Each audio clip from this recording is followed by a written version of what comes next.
1. 산 정상의 왕. 서울 강남 한복판 초고층 빌딩들이 하늘을 찌르는 도심 한가운데서 매주 일요일마다 펼쳐지는 기이한 풍경이 있었다. 명품 등산복으로 무장한 중년들이 고급 SUV에서 내려 산으로 향하는 모습. 이들은 바로 정상회 산악동호회의 회원들이었다. 그 중심에는 절대 권력자가 있었다. 강철민 63세. 건설업계의 거물로 수십 년간 업계를 주름잡아온 인물이다. 키 180cm의 우람한 체격에 여전히 날카로운 눈빛을 가진 그는 산악동호회 회장이라는 타이틀을 달고 있었다. 하지만 그에게 이 동호회는 단순한 취미 활동이 아니었다. 이곳은 그의 또 다른 제국이었고 그는 이 작은 왕국의 절대군주였다. 정상에는 회비만 월 50만 원을 넘나드는 고급 산악동호회였다.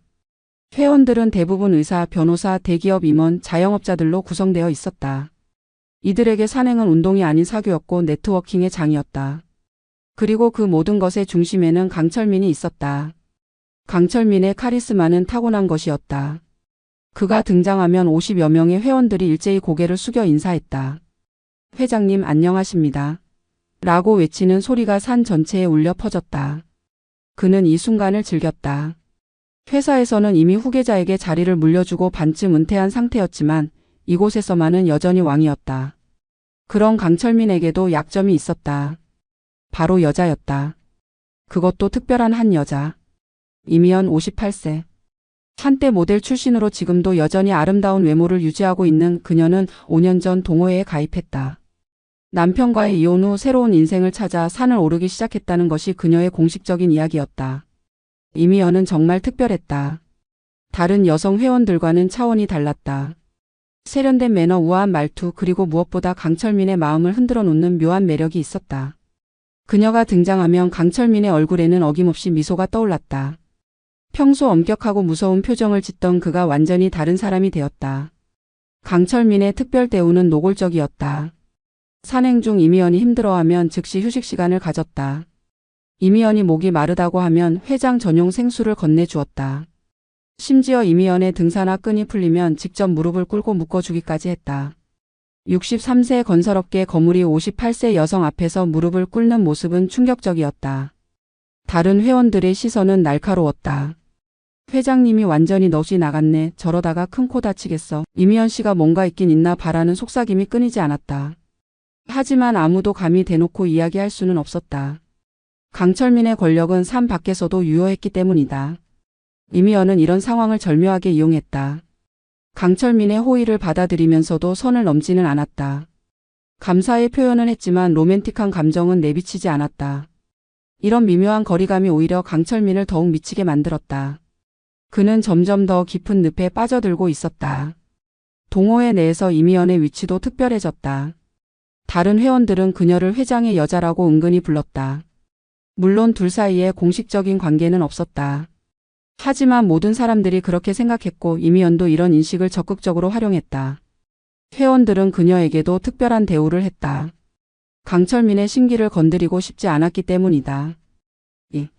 폭풍 전야의 고요함. 정상회 산악동호회의 일상은 완벽한 루틴으로 돌아갔다. 매주 일요일 오전 7시 강남역 인근 집결지에서 만나 대형 버스로 산으로 향했다. 강철민은 항상 맨 앞자리에 앉았고 이미연은 그 바로 옆자리를 차지했다. 다른 회원들은 이 광경에 이미 익숙해져 있었다. 산행 중 강철민의 이미연에 대한 배려는 도를 넘었다.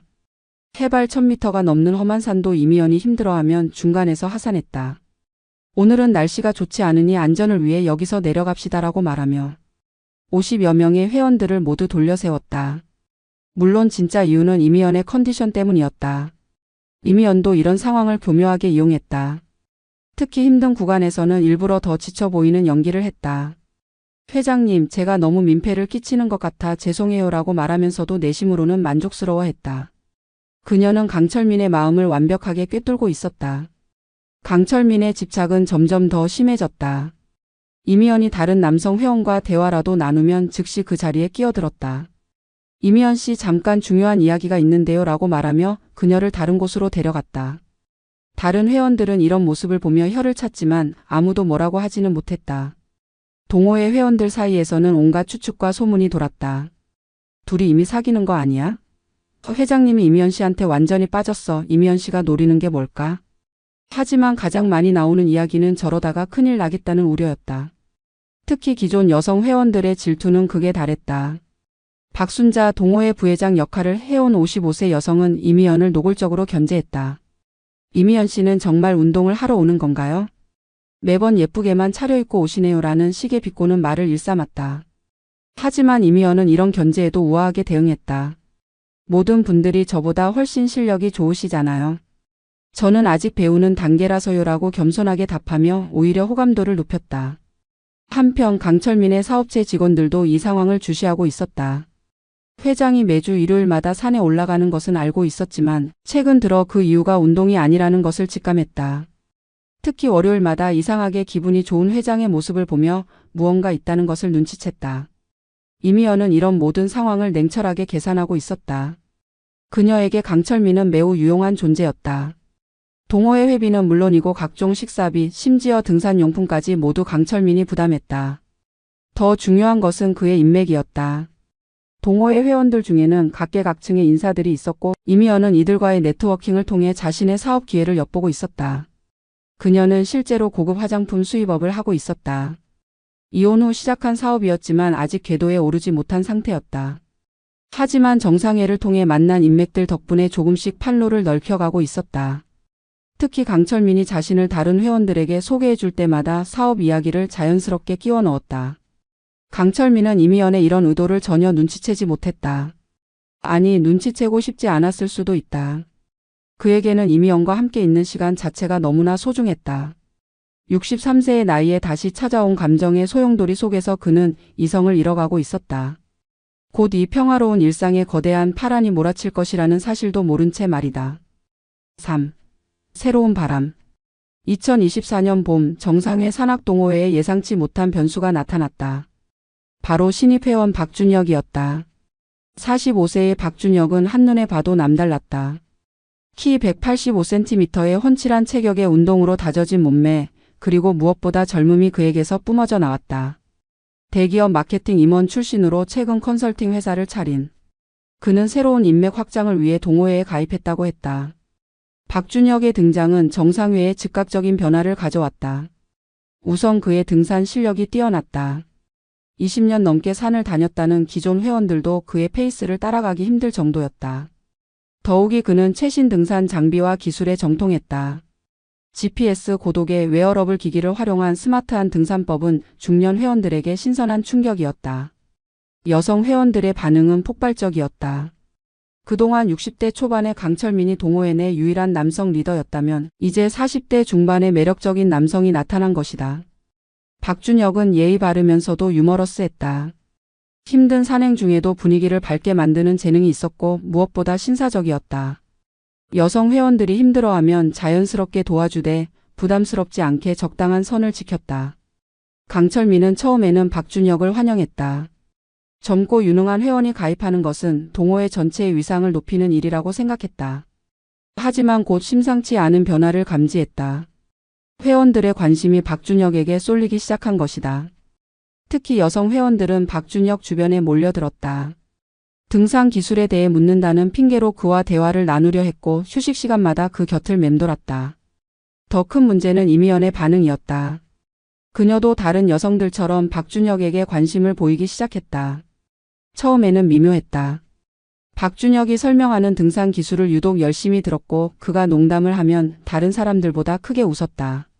강철민은 이런 변화를 예민하게 감지했지만 처음에는 단순한 호기심 정도로 여겼다. 하지만 상황은 예상보다 빠르게 전개됐다. 박준혁과 이미연 사이에 묘한 케미가 생기기 시작한 것이다. 둘 다 세련되고 교양 있는 사람들이어서 대화가 잘 통했다. 박준혁은 이미연의 화장품 사업에 대해서도 진지한 관심을 보였다. 마케팅 전문가로서 실질적인 조언도 해주었다. 이미연은 이런 박준혁의 모습에서 강철민에게서는 느낄 수 없었던 지적 자극을 받았다. 강철민의 질투는 서서히 고개를 들기 시작했다. 산행 중 이미연이 박준혁과 대화를 나누고 있으면 일부러 그 사이를 가로막았다. 이미연 씨 앞쪽 경치가 정말 좋은데 같이 보러 가실까요? 라고 말하며 그녀를 다른 곳으로 데려갔다. 박준혁은 이런 강철민의 의도를 눈치챘지만 신입이라는 입장상 대놓고 뭐라고 할 수는 없었다. 박준혁도 이미연에게 특별한 감정을 느끼기 시작했다. 그녀의 우아함과 성숙한 매력이 그를 끌어들였다. 이혼 후 혼자 살고 있던 그에게 이미연은 이상형에 가까운 여성이었다. 나이 차이는 있었지만 오히려 그것이 묘한 매력으로 느껴졌다. 둘 사이의 미묘한 감정 변화는 다른 회원들도 눈치챌 정도였다. 동호회 분위기가 미묘하게 변하기 시작했다. 기존에는 강철민 중심의 확고한 서열이 있었다면 이제는 박준혁이라는 새로운 축이 생긴 것이다. 일부 회원들, 특히 젊은 층은 박준혁을 선호했다. 반면 기존 권력 구조에 익숙한 회원들은 여전히 강철민을 지지했다. 이미연은 이 두 세력 사이에서 줄타기를 하고 있었다. 강철민은 점점 더 노골적으로 박준혁을 견제하기 시작했다. 장비 검사를 핑계로 박준혁의 등산용품을 유독 까다롭게 검사했다. 안전이 최우선이니까 신중하게 확인해야 합니다. 라고 말하면서도 다른 회원들에게는 이런 수준의 검사를 하지 않았다. 박준혁은 이런 차별 대우에 당황했지만 참고 견뎠다. 아직은 정면 승부를 할 때가 아니라고 판단했기 때문이다. 4. 전쟁의 서막. 강철민의 견제는 점점 더 노골적이고 치졸해졌다. 어느 날 산행에서는 박준혁에게 일부러 가장 험한 코스를 배정했다. 박준혁 씨는 실력이 뛰어나시니까 좀 더 도전적인 코스를 가보시는 게 어떨까요? 라고 말하며 다른 회원들과 분리시켰다. 그 험한 코스는 심지어 전문 산악인들도 조심스럽게 오르는 위험한 구간이었다. 박준혁은 이런 의도적인 괴롭힘에도 불구하고 묵묵히 견뎠다. 오히려 그 험한 코스를 완벽하게 소화해내며 자신의 실력을 증명했다. 이런 모습은 다른 회원들에게 더 큰 인상을 남겼다. 역시 박준혁 씨는 다르네, 진짜 프로 수준이야 라는 찬사가 쏟아졌다. 강철민은 이런 반응에 더욱 분노했다. 회비 문제도 불거졌다. 강철민은 갑자기 회칙을 바꿔 신입 회원의 입회비를 기존 100만 원에서 300만 원으로 올렸다. 동호회 수준 향상을 위해서라는 명목이었지만 실제로는 박준혁을 겨냥한 조치였다. 기존 회원들은 소급 적용되지 않았고 오직 새로 가입하는 회원들만 해당되었다. 박준혁은 이미 가입한 상태였지만 강철민은 회칙 변경 이전 가입자도 차액을 내야 한다고 우겨댔다. 박준혁은 이런 횡포에 정면으로 맞섰다. 회칙 소급 적용은 법적으로 문제가 있습니다. 더욱이 이미 납부한 회비의 추가 금액을 요구하는 것은 부당합니다. 라고 논리적으로 반박했다. 변호사 출신인 회원 몇몇도 박준혁의 편을 들었다. 결국 강철민은 한 발 물러설 수밖에 없었지만 그의 분노는 더욱 깊어졌다. 이미연은 이런 갈등 상황에서 점점 더 박준혁 쪽으로 기울었다. 강철민의 치졸한 견제가 오히려 박준혁에 대한 동정심과 호감을 불러일으켰다. 더욱이 박준혁이 보여준 의연한 대처 능력은 그녀를 더욱 매료시켰다. 반면 강철민의 모습은 추해 보였다. 60대 노인이 40대 남성에게 질투를 내며 유치한 견제를 하는 모습이 한심해 보였다. 박준혁과 이미연의 관계는 급속도로 가까워졌다. 산행이 끝난 후 다른 회원들이 모두 돌아갈 때 둘만 남아서 따로 차를 마시기 시작했다. 이미연의 사업 상담이라는 명목이었지만 실제로는 사적인 시간을 보내는 것이었다. 둘의 대화는 점점 더 깊어졌고 서로에 대한 이해도 높아지다. 강철민은 이런 상황을 견딜 수 없었다. 그는 사설 탐정까지 고용해서 박준혁과 이미연의 동향을 감시했다. 두 사람이 산행 후에 따로 만나는 것, 평일에도 전화통화를 하는 것, 심지어 박준혁이 이미연의 사업장을 방문한 것까지 모든 것이 보고됐다. 강철민의 질투와 분노는 광기에 가까운 수준에 달했다. 동호회 분위기도 최악으로 치달았다.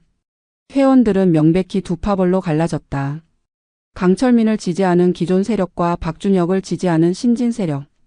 여성 회원들 중에서도 이미연을 질투하는 그룹과 그녀를 지지하는 그룹으로 나뉘었다. 매주 일요일 산행은 더 이상 즐거운 운동이 아니라 신경전의 장이 되었다. 산행 중에도 대놓고 편가르기가 벌어졌다. 강철민 파는 박준혁 파와 따로 대열을 이뤄 행동했다. 휴식 시간에도 서로 다른 곳에 앉았다. 심지어 점심 식사도 따로 했다. 한 동호회 내에서 완전히 다른 두 그룹이 형성된 것이다. 분위기는 최악이었고 곧 큰 폭발이 일어날 것 같은 긴장감이 감돌았다. 폭발 직전. 갈등은 마침내 폭발 직전까지 치달았다. 강철민의 견제는 도를 넘어 거의 괴롭힘 수준에 달했다. 산행 중 박준혁의 배낭을 일부러 검사한다며 모든 짐을 다 꺼내게 했다. 혹시 금지된 물건이나 위험한 도구를 가져오지 않았나 확인해야 합니다. 라는 명목이었지만 다른 회원들 앞에서 박준혁을 굴욕적으로 만들려는 의도가 뻔히 보였다. 박준혁은 더 이상 참을 수 없었다. 회장님, 이런 차별적인 대우는 부당합니다. 다른 회원들도 똑같이 검사하시든지 아니면 저에게만 이런 행위를 하는 이유를 명확히 설명해 주세요라고 당당하게 맞섰다. 다른 회원들이 보는 앞에서 정면으로 도전받은 강철민의 얼굴은 분노로 붉어졌다. 신입 주제에 감히 회장한테 대들어? 강철민의 목소리가 산 전체에 울려 퍼졌다. 이 동호회가 누구 돈으로 운영되는 줄 알아? 내가 낸 회비로 되는 줄 알아? 그의 말은 점점 더 거칠어지다. 평소 신사적이던 모습은 온데간데 없고 건설 현장에서나 드들 법한 거친 말들이 쏟아져 나왔다. 이미연은 이런 강철민의 모습에 완전히 실망했다. 그동안 품어왔던 환상이 완전히 깨졌다. 우아하고 카리스마 있다고 생각했던 남자가 실제로는 이렇게 추악한 모습을 가지고 있었던 것이다. 반면 박준혁은 이런 상황에서도 침착함을 잃지 않았다. 오히려 더욱 의연하고 품위 있게 대응했다. 다른 회원들도 강철민의 과도한 반응에 당황했다. 그동안 절대 권력자로 군림하던 회장이 이렇게 감정적으로 폭발하는 모습을 본 적이 없었기 때문이다. 일부 회원들은 회장님이 너무 심하시는 것 아니냐고 속삭이기 시작했다. 강철민의 권위는 이 순간부터 급속도로 무너지기 시작했다. 박준혁과 이미연의 관계는 이 사건을 계기로 더욱 가까워졌다. 이미연은 박준혁에게 미안해요. 쟤 때문에 이런 일을 당하게 해서라고 사과했다. 박준혁은 괜찮습니다. 오히려 저분의 진짜 모습을 알 수 있어서 다행이에요 라고 답했다. 둘 사이에는 이제 동질감과 연대감이 형성되었다. 강철민은 이런 상황을 지켜보며 완전히 이성을 잃었다. 그의 눈에는 박준혁과 이미연이 자신을 비웃는 것처럼 보였다. 실제로는 그렇지 않았지만 질투와 분노에 사로잡힌 그에게는 모든 것이 왜곡되어 보였다. 그는 복수를 다짐했다. 박준혁을 동호회에서 완전히 몰아내고 이미연을 다시 자신의 품으로 돌아오게 만들겠다고 결심했다. 동호회는 이제 완전한 전쟁터가 되었다. 강철민 파와 박준혁 파의 대립은 더 이상 숨길 수도 없는 수준에 달했다. 산행 중에도 두 그룹은 아예 다른 길로 다녔다. 휴게소에서도 서로 다른 테이블에 앉았고 대화도 하지 않았다. 50여 명의 회원들이 두 개의 적대적인 진영으로 완전히 갈라진 것이다. 일부 온건파 회원들은 중재를 시도했다. 이러면 동호회가 완전히 망가집니다. 서로 대화를 통해 해결책을 찾아보시죠라고 제안했지만 이미 돌이킬 수 없는 지경에 이르렀다. 강철민은 박준혁이 동호회를 떠나지 않는 한 해결책은 없다고 못을 박았다. 박준혁도 부당한 대우를 받으면서까지 여기 있을 이유는 없다고 맞섰다. 6. 운명의 원정. 긴장이 극도로 고조된 상황에서 강철민은 위험한 결정을 내렸다. 평소보다 훨씬 험준한 산으로 원정을 가자고 제안한 것이다. 강원도 설악산 대청봉 코스였다.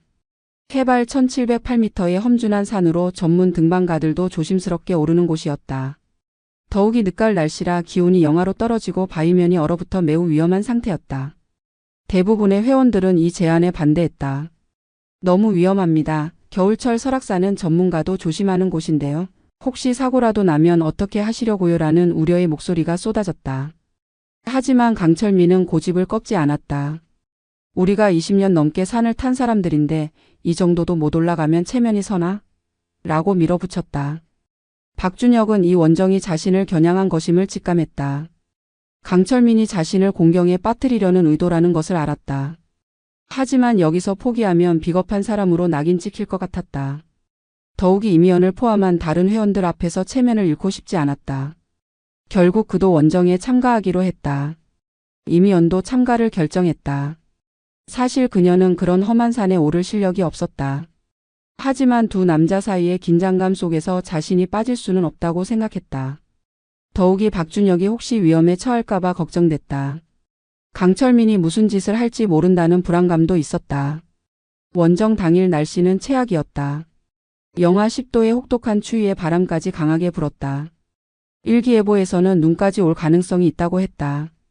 이런 날씨에 설악산 대청봉을 오르는 것은 자살행위나 다름없었다. 하지만 강철민은 남자라면 이 정도는 견뎌야 한다며 강행을 주장했다. 등반은 시작부터 험난했다. 얼어붙은 바위길은 미끄러웠고 강한 바람 때문에 체감 온도는 영하 20도까지 떨어지다. 여성 회원 몇몇은 중간에 포기하고 하산했다. 하지만 강철민, 박준혁, 이미연을 포함한 핵심 인물들은 계속 올라갔다. 이제 이것은 단순한 등산이 아니라 의지의 대결이 되었다. 해발 1500m 지점에서 상황이 급변했다. 갑자기 눈보라가 몰아치기 시작한 것이다. 시야는 10m도 확보되지 않았고 바람은 더욱 강해지다. 체온은 급격히 떨어지고 발걸음은 점점 무거워졌다. 이런 상황에서는 즉시 하산하는 것이 상식이었다. 하지만 강철민은 계속 올라가자고 고집했다. 정상까지 200m밖에 안 남았는데 이제 와서 포기할 수는 없다고 우겨댔다. 박준혁은 너무 위험합니다. 지금 하산해야 합니다. 라고 말렸지만 강철민은 내가 무서우면 혼자 내려가라고 도발했다. 이미연은 두 남자 사이에서 진퇴양난에 빠지다. 결국 일행은 정상을 향해 계속 올라갔다. 하지만 상황은 점점 더 악화되었다. 눈보라는 더욱 거세져서 앞이 전혀 보이지 않았다. 몇 명은 길을 잃고 헤맸고 일부는 발가락 동상에 걸렸다. 이제 정말로 생명이 위험한 상황이 되었다. 7. 절벽에서의 대결.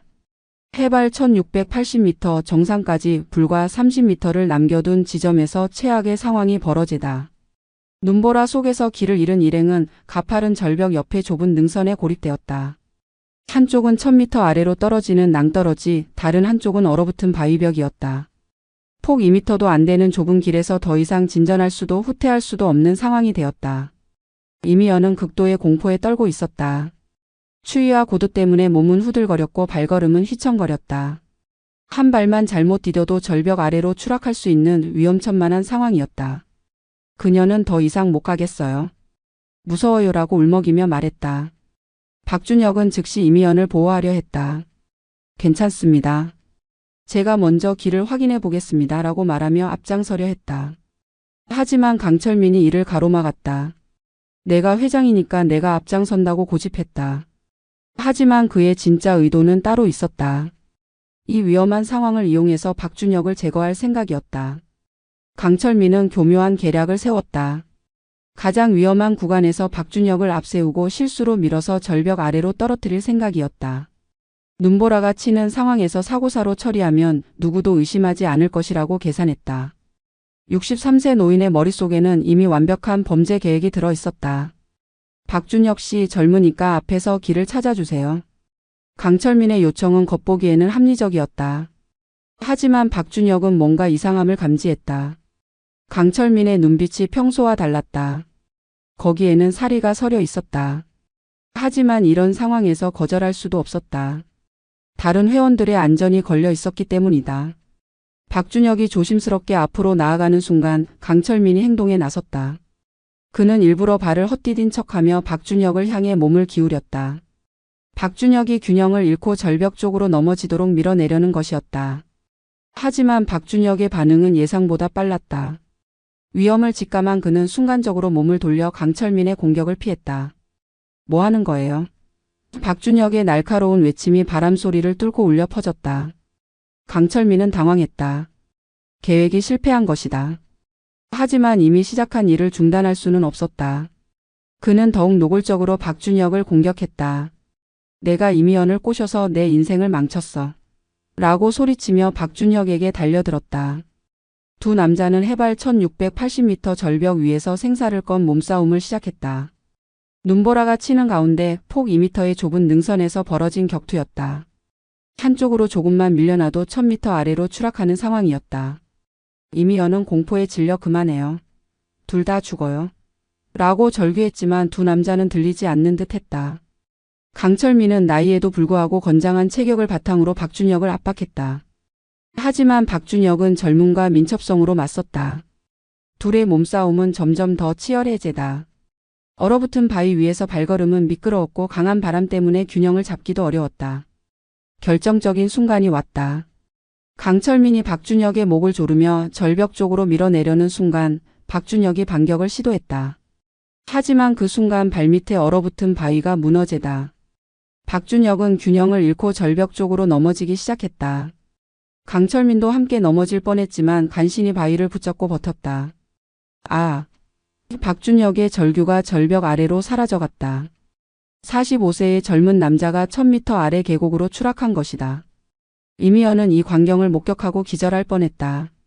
다른 회원들도 충격에 빠지다. 하지만 눈보라가 심해서 정확히 무슨 일이 일어났는지는 아무도 확실히 보지 못했다. 8. 의혹과 진실.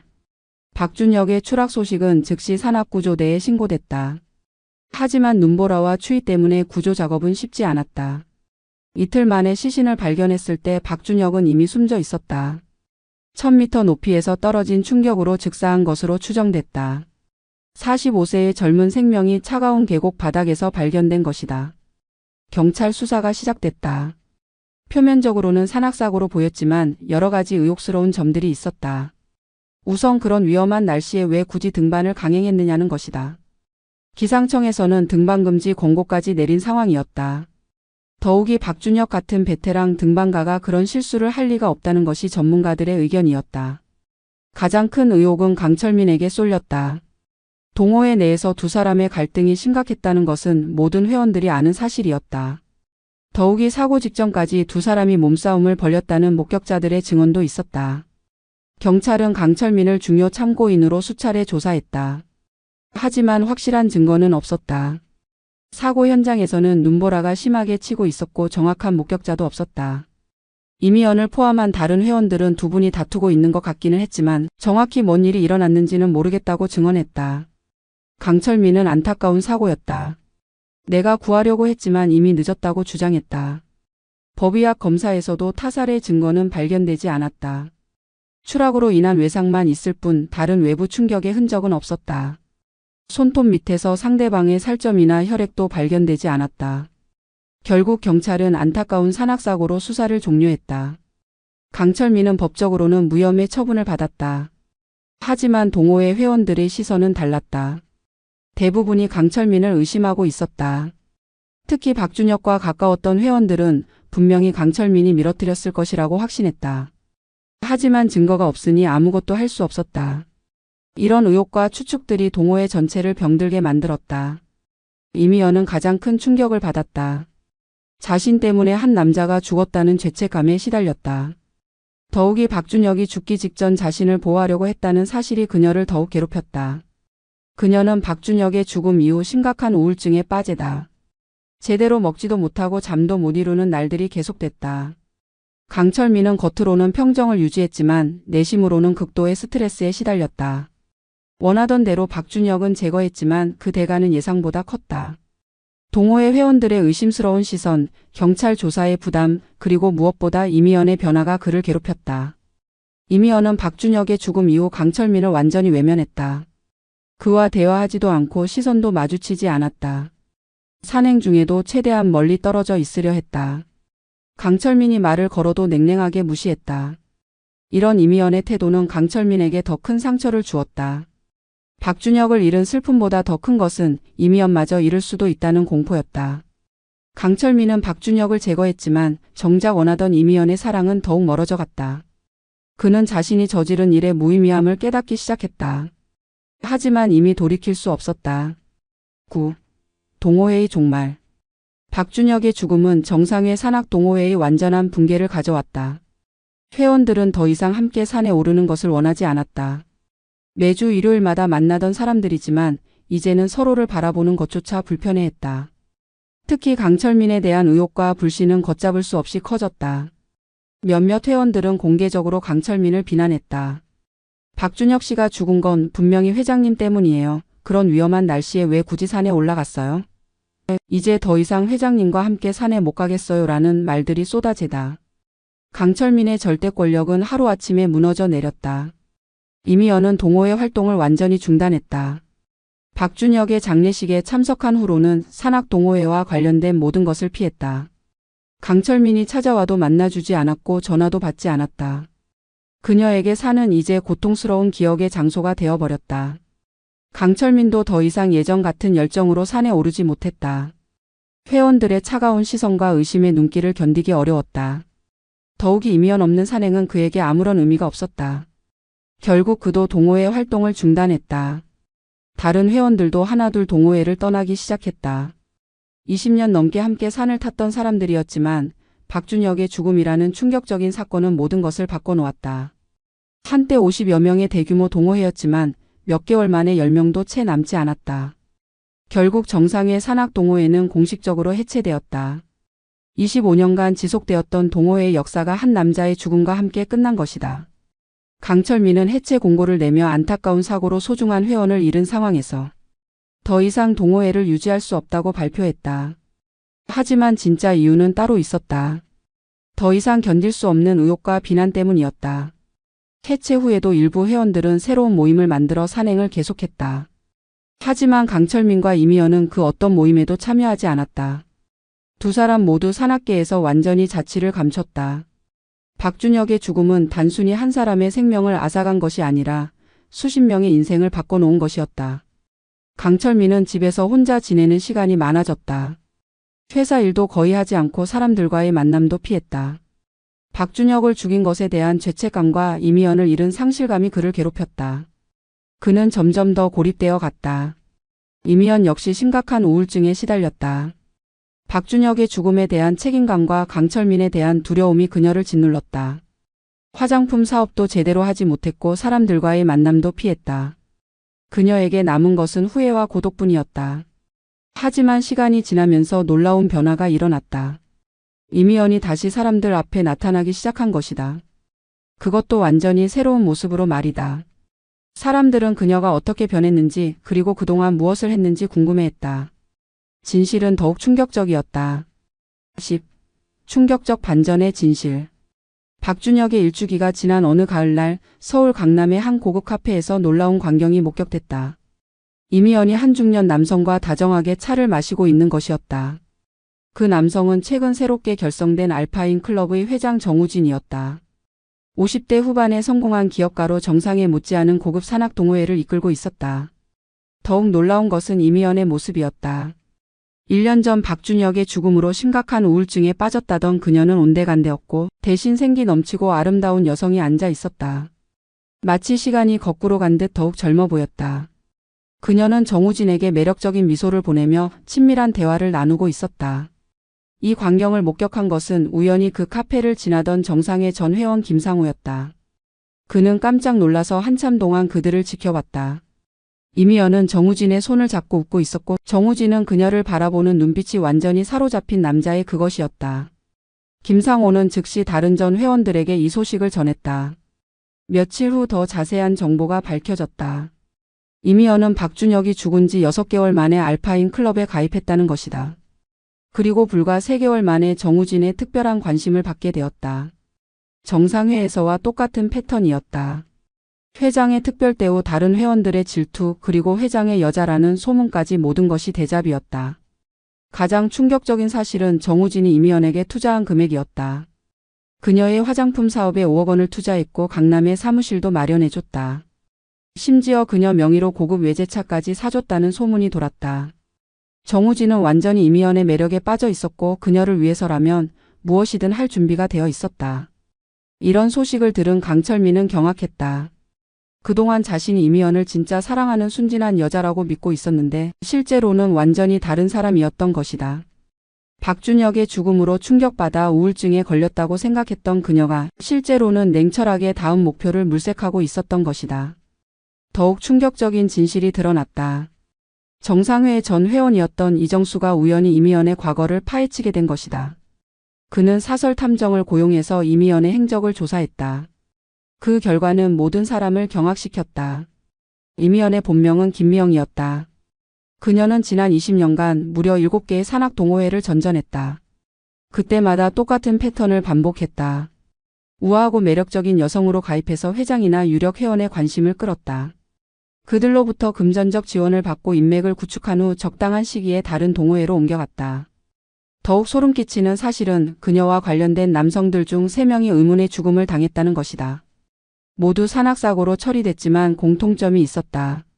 모두 이미연에게 큰 돈을 투자한 후 그녀가 다른 남성과 가까워지자 질투심에 불타던 상황이었다. 그리고 모두 위험한 산행 중에 사고를 당했다. 박준혁의 죽음도 이런 맥락에서 보면 완전히 다른 의미가 되었다. 강철민이 박준혁을 죽인 것은 맞지만 이미연이 의도적으로 두 남자를 경쟁시켰을 가능성이 높았다. 그녀는 강철민의 질투심을 교묘하게 자극했고 박준혁과의 관계를 과시해서 강철민을 극한 상황으로 몰고 간 것이다. 사실 이미연에게 박준혁은 강철민을 조종하기 위한 도구에 불과했다. 그녀는 박준혁의 진심 어린 사랑도 강철민의 맹목적인 헌신도 모두 자신의 이익을 위해 이용했다. 두 남자가 자신 때문에 목숨을 건 대결을 벌인다는 것을 알면서도 오히려 그 상황을 즐겼을지도 모른다. 이미연의 진짜 목적은 돈과 권력이었다. 그녀는 자신의 미모와 매력을 무기로 성공한 중년 남성들을 유혹했다. 그들의 사랑을 받는 척하면서 실제로는 냉혹하게 이용했다. 감정이입은 전혀 없었고 오직 계산만 있었다. 그녀에게 사랑은 비즈니스였고 남자들은 ATM 기계에 불과했다. 정우진도 이미 그녀의 다음 먹잇감이 되어 있었다. 5억 원의 투자는 시작에 불과했다. 이미연은 점점 더 많은 것을 요구할 것이고 정우진은 눈이 멀어서 그녀의 모든 요구를 들어줄 것이다. 그리고 언젠가 새로운 남성이 나타나면 박준혁과 강철민 사이에서 벌어졌던 비극이 다시 반복될 것이다. 알파인 클럽의 다른 회원들도 이미 이미연의 매력에 빠지기 시작했다.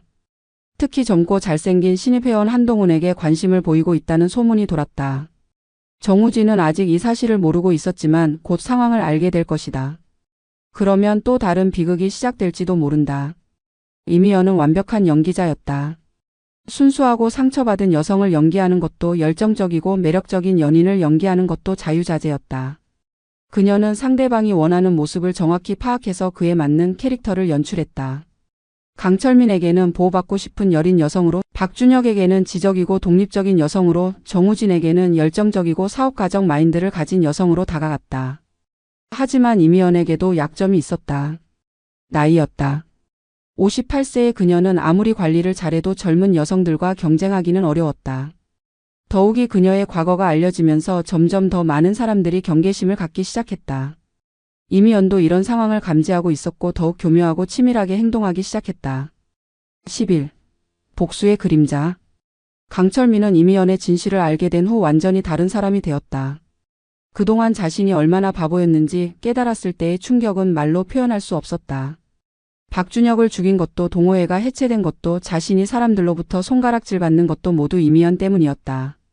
그녀가 의도적으로 자신을 조종한 결과였다. 분노는 곧 복수심으로 바뀌었다. 강철민은 이미연을 그냥 두고 볼 수 없다고 생각했다. 그녀가 다른 남자들을 또 속이고 있다는 것을 참을 수 없었다. 더욱이 박준혁의 죽음에 대한 진정한 책임은 이미연에게 있다고 확신했다. 그는 그녀를 파멸시킬 계획을 세우기 시작했다. 강철민의 첫 번째 행동은 정우진에게 이미연의 정체를 알리는 것이었다. 그는 사설 탐정이 조사한 모든 자료를 정우진에게 전달했다. 이미연의 본명, 과거 행적, 다른 동호회에서 벌인 일들, 그리고 의문의 죽음을 당한 남자들에 대한 정보까지 모든 것을 공개했다. 정우진의 반응은 예상과 달랐다. 처음에는 믿지 않으려 했다. 이미연 씨가 그럴 리 없어. 이건 질투에 눈이 먼 사람의 거짓말이야 라고 반박했다. 하지만 구체적인 증거들이 제시되자 점점 혼란에 빠지다. 특히 이미연이 과거에 사용했던 가짜 신분증 사진들을 보고는 경악했다. 이미연은 강철민의 움직임을 빠르게 감지했다. 그녀의 생존 본능은 뛰어났다. 위기가 감지되면 즉시 대응책을 마련하는 것이 그녀의 특기였다. 정우진이 자신을 의심스럽게 쳐다보기 시작했고 알파인 클럽 회원들의 시선도 예전 같지 않다는 것을 느꼈다. 하지만 이미연은 포기하지 않았다. 그녀는 정우진 앞에서 눈물을 흘리며 호소했다. 과거의 아픈 기억들을 누군가가 왜곡해서 퍼뜨리고 있어요. 저는 진짜로 회장님을 사랑해요라고 말하며 그의 동정심을 자극했다. 한때는 효과적이었던 이 방법도 이번에는 통하지 않았다. 정우진은 이미연에게 냉정하게 말했다. 진실이 무엇인지는 모르겠지만 당분간 거리를 두는 게 좋겠어. 사업 투자도 일단 중단하고 동호회 활동도 자제해줘라고 통보했다. 이미연의 얼굴에서 가면이 벗겨지는 순간이었다. 순간적으로 차갑고 계산적인 그녀의 진짜 모습이 드러났다. 이미연은 즉시 다른 대안을 모색했다. 알파인 클럽의 젊은 회원 한동훈에게 접근한 것이다. 한동훈은 35세의 IT기업 대표로 정우진보다 훨씬 젊고 부유했다.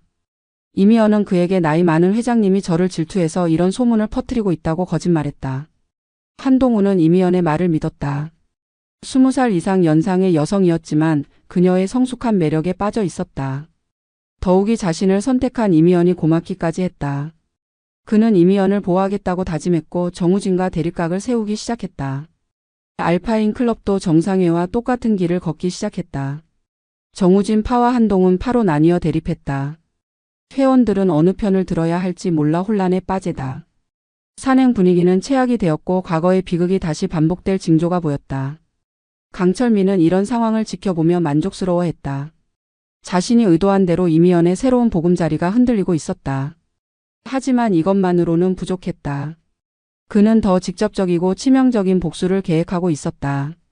이미연이 지금까지 저질러온 모든 악행을 세상에 폭로하고 그녀를 완전히 파멸시키고 싶었다. 강철민은 언론사에 제보하기로 결심했다. 연쇄 산악동호회 사기범의 충격적인 실체라는 제목으로 이미연의 모든 행적을 공개하려 했다. 7개 동호회를 전전하며 수십억 원을 편취한 이야기, 그리고 그 과정에서 죽음을 당한 남성들의 이야기까지 모든 것을 세상에 알리려 했다. 하지만 이미연도 가만히 당하고만 있지는 않았다. 그녀 역시 강철민에 대한 반격을 준비하고 있었다. 박준혁을 죽인 진짜 범인이 강철민이라는 것을 증명할 증거를 찾고 있었다. 그녀에게는 그날 절벽에서 목격한 결정적인 순간이 있었다. 이것을 이용해서 강철민을 감옥에 보낼 수 있을지도 모른다고 생각했다. 12. 최후의 대결과 파멸. 강철민과 이미연의 전쟁은 마침내 최고조에 달했다. 둘 다 상대방을 완전히 파멸시키기 위해 모든 수단을 동원했다. 강철민은 언론사에 이미연의 과거를 폭로했고 이미연은 박준혁 살인사건의 새로운 증거를 경찰에 제출했다. 2024년 늦가을 한국의 주요 일간지에 충격적인 기사가 실렸다. 20년간 7개 산악동호회 전전하며 수십억 편취. 연쇄 사기범의 정체라는 제목의 기사였다. 이미연의 본명, 사진, 그리고 지금까지의 모든 행적이 상세히 보도됐다. 기사는 그녀를 산악계의 흑부라고 명명했다. 기사가 나간 후 이미연의 삶은 완전히 파탄났다. 정우진은 즉시 모든 투자를 중단했고 차량과 사무실도 회수했다. 한동훈도 충격을 받아 연락을 끊었다. 알파인 클럽에서도 제명됐다. 화장품 사업도 망했다. 거래처들이 모두 계약을 해지했기 때문이다. 더욱 치명적인 것은 과거 피해자들의 가족들이 민사소송을 제기한 것이었다. 특히 의문의 죽음을 당한 3명의 남성 유족들이 연합해서 손해배상 소송을 걸었다. 요구 금액은 총 100억 원에 달했다. 이미연에게는 감당할 수 없는 거액이었다. 하지만 이미연의 반격도 만만치 않았다. 그녀는 박준혁이 죽던 날의 상황을 생생히 기억하고 있었다. 강철민이 의도적으로 박준혁을 밀어뜨렸다는 것을 확신했고 이를 뒷받침할 증거도 있었다. 바로 그날 몰래 촬영한 동영상이었다. 사실 이미연은 그날 모든 상황을 스마트폰으로 녹화하고 있었다. 처음에는 추억을 남기려는 목적이었지만 결과적으로는 결정적인 증거가 되었다. 영상에는 강철민이 박준혁에게 달려드는 모습과 두 사람의 몸싸움, 그리고 박준혁이 추락하는 순간까지 모든 것이 담겨 있었다. 이미연은 이 영상을 경찰에 제출했다. 1년 전 안타까운 산악사고로 종결된 박준혁 사건이 다시 수사 대상이 되었다. 영상 분석 결과 강철민이 의도적으로 박준혁을 공격했다는 것이 명확히 드러났다. 경찰은 강철민을 살인 혐의로 긴급 체포했다. 강철민은 구속되었다. 63세의 나이에 감옥에 들어간 것이다. 재판에서 그는 순간적인 감정 조절 실패였다고 주장했지만 계획적 범행이라는 검찰의 주장이 받아들여졌다. 결국 그는 15년형을 선고받았다. 건설업계의 거물이었던 그의 인생은 완전히 망가지다. 하지만 이미연도 승리자가 될 수는 없었다. 강철민을 감옥에 보냈지만 그녀 자신도 이미 사회적으로 매장된 상태였다. 사기 혐의로 기소되었고 민사소송도 패소 확실시였다. 더욱이 그녀의 얼굴과 이름이 전국적으로 알려져서 어디서도 새로운 시작을 할 수 없었다. 이미연은 모든 것을 잃었다. 돈도 명예도 사랑도 모든 것이 사라지다. 58세의 나이에 아무것도 남지 않은 채로 홀로 남게 되었다. 그녀가 평생에 걸쳐 구축해온 가면과 거짓말들이 모두 벗겨진 것이다. 박준혁의 유족들은 진실이 밝혀진 것에 위안을 받았다. 하지만 죽은 사람은 돌아오지 않았다. 45세의 젊은 나이에 세상을 떠난 박준혁은 두 사람의 욕망과 계략의 희생양이 된 것이다. 정상회 산악동호회의 전 회원들도 충격에 빠지다. 자신들이 20년 넘게 함께 산을 탔던 사람들의 진짜 모습을 이제야 알게 된 것이다. 일부는 진작 눈치챘어야 했는데라며 후회했고 일부는 우리도 속은 피해자라고 항변했다. 에필로그. 사랑이라는 이름의 무기.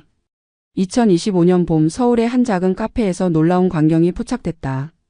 한 여성이 중년 남성과 다정하게 대화를 나누고 있었다. 그 여성은 다름 아닌 이미연이었다. 아니 이제는 또 다른 이름을 사용하고 있었다. 최은주라는 새로운 정체성이었다. 그녀는 성형수술을 통해 얼굴을 바꿨고 머리 색깔과 스타일도 완전히 바꿨다. 과거의 우아한 모습 대신 소박하고 친근한 이미지로 변신했다. 58세라는 나이에도 불구하고 여전히 매력적이었다. 경험이 쌓인 만큼 더욱 교묘하고 세련된 기법을 구사했다. 그녀의 새로운 타겟은 김재호라는 55세 의사였다. 최근 아내와 이혼한 그는 새로운 인생을 찾고 있었다. 그런 그에게 최은주 이미연은 같은 상처를 가진 동반자로 다가갔다. 저도 힘든 시간을 겪었어요. 서로 위로가 되어주면 좋겠어요라고 말하며 그의 마음을 파고들었다. 김재호는 최은주의 과거를 전혀 모르고 있었다. 언론 보도가 나왔을 때는 해외에 있었고 평소 뉴스에 관심이 없는 편이었기 때문이다. 그는 최은주를 진정으로 자신을 이해해주는 여성이라고 믿었다. 최은주는 이번에도 똑같은 패턴을 반복하고 있었다. 김재호에게 작은 액수부터 요구하기 시작했다. 사업 자금이 조금 부족해서요. 급한 일이 생겨서 잠깐만 도움을 받을 수 있을까요? 라는 식으로 접근했다. 김재호는 기꺼이 도와줬다. 더 놀라운 것은 그녀가 새로운 동호회를 물색하고 있다는 사실이었다. 이번에는 골프 모임이었다. 산악동호회에서의 실패를 교훈 삼아 더 안전한 스포츠로 영역을 바꾼 것이다. 골프장에서는 추락사고가 날 일도 없고 회원들의 경제력도 산악동호회보다 높았다. 그녀는 과거의 실수를 분석해서 더욱 완벽한 계획을 세웠다. 이번에는 한 번에 한 명의 남성만 타겟으로 삼기로 했다.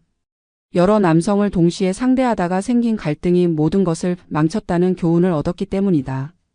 또한 증거를 남기지 않는 것에도 신경을 썼다. 모든 대화는 구두로만 하고 문자나 이메일은 최소화했다. 과거 행적을 추적당했던 경험을 바탕으로 더욱 치밀해진 것이다. 하지만 이미연에게도 시간은 많지 않았다. 나이는 계속 늘어가고 젊은 경쟁자들은 끊임없이 나타났다. 더욱이 성형수술로 바꾼 얼굴도 언젠가는 들킬 수 있었다. 그녀는 이번이 마지막 기회일지도 모른다는 절박감을 느끼고 있었다. 김재호는 아직 최은주의 정체를 모르고 있었다. 하지만 그 역시 언젠가는 진실을 알게 될 것이다. 그때 또 다른 비극이 시작될 것인가? 아니면 이미연이 진짜로 변화해서 진정한 사랑을 찾을 것인가?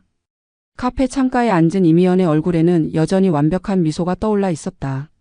그 미소 뒤에 숨겨진 계산과 야망을 아는 사람은 아무도 없었다. 그녀에게 사랑은 여전히 선택이 아니라 무기였다. 그리고 그 무기는 아직도 날카롭게 빛나고 있었다. 58세 이미연의 새로운 사냥이 시작되었다. 과연 이번에는 어떤 결말이 기다리고 있을까? 그녀의 이야기는 아직 끝나지 않았다. 어쩌면 영원히 끝나지 않을지도 모른다. 사랑이라는 이름으로 포장된 그녀의 게임은 계속되고 있었다.